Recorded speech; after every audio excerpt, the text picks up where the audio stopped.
Hi, I'm Christian at the OHDSI Europe Symposium here in Rotterdam.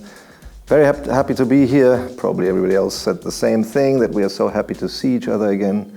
Makes a huge difference in terms of intensity and productiveness of our conversations and our interactions, and just to see each other again. And to be able to talk online and offline, online in the sessions, offline in the breaks and on the hallways, and just to generate ideas and get familiarity or just awareness of what people do and what's going on. We were in the OMOP-FHIR meeting. That is a work group that actually straddles two different communities, HL7-FHIR and OHDSI, in order to integrate. It's a very interesting interaction and also journey, because what happens is that, of course, the two communities, as they're trying to come together, learn how they differ, which they weren't even, the ways in which they weren't even aware of.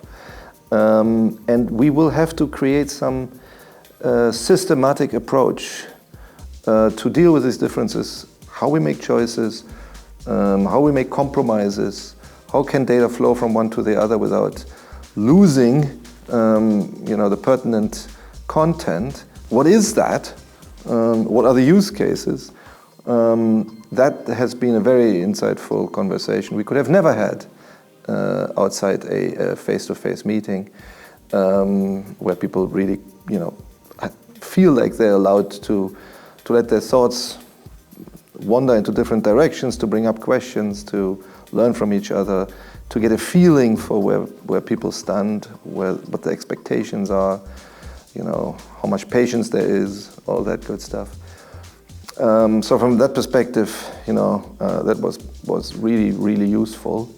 And I certainly hope that by the next symposium in Bethesda, and then the one after that in Taipei, where we will have a similar gathering, we will realize the kind of progress that we made and where we got compared to where we are now.